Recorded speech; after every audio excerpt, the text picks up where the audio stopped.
pengalaman. Ini ada lagi kejadian mobil merah misteri di tahun 80-an. Sepasang suami istri membeli mobil. Mobilnya ini tahun 80-an, cuman kejadiannya belum diceritakan dia. Dia sempat membeli mobil itu dari online. Katanya mobilnya masih baru dipakai.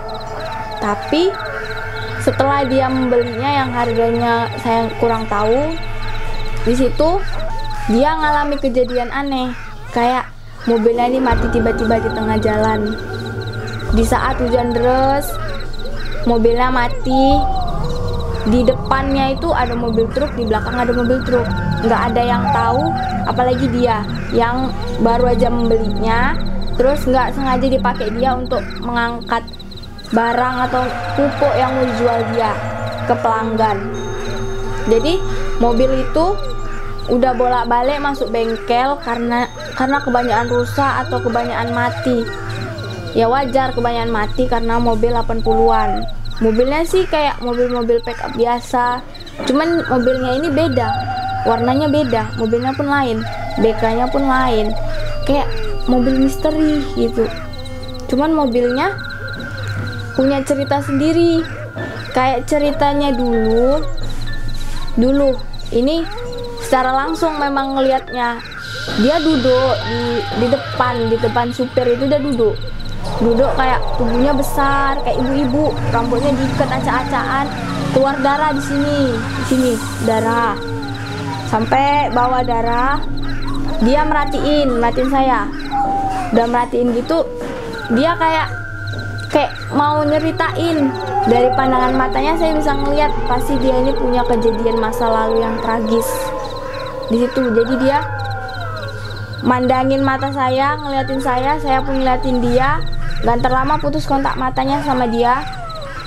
Jadi kejadiannya ini, dia sendiri pernah ngalamin kecelakaan waktu berlibur.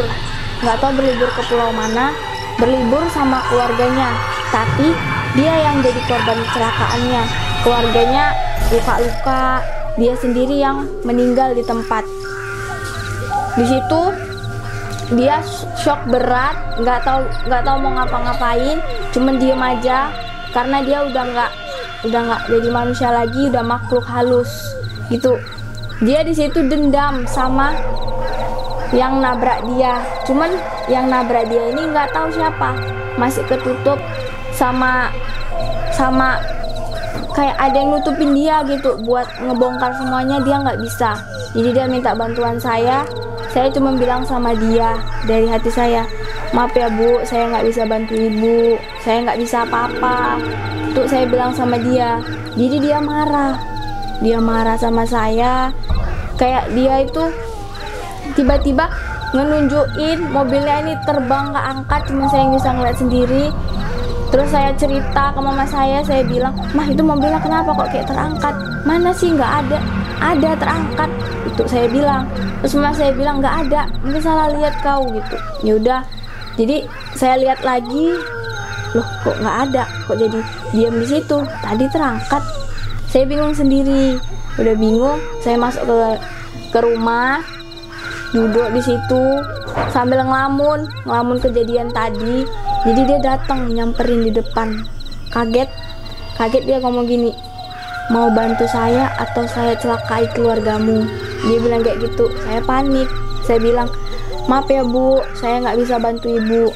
Kalau sekedar bantunya cuman ngomong sama yang beli, saya bisa. Tapi kalau ngebantu Ibu ngebongkar kejahatannya, saya nggak bisa Bu. Soalnya saya belum bisa, belum mampu, belum kuat. Saya bilang kayak gitu. Jadi dia diem aja. Jadi dia marah, nggak tahu ngapain. Dia pergi. Di situ saya ngerasa tenang karena dia udah nggak mengganggu. Besok paginya jam 6 pagi saya kamar mandi mau bantu orang tua jualan. Mandi, nggak kerasa kayak dengar suara dia bilang, mau bantu saya atau saya celakain orang tuamu, seluruh keluargamu akan saya celakain. Dia bilang kayak gitu. Dia kayak ngomong itu di kuping, cuman jauh gitu. Di situ Saya cuma diam, teriak manggil mama saya pun datang, ditanya ngapain sih kok teriak-teriak, ini udah pagi bukan malam lagi katanya. Jadi udah saya bilang, loh tadi mak nggak ada manggil, nggak ada katanya gitu dia bilang. Jadi udah saya diem aja, nggak mau cerita dulu.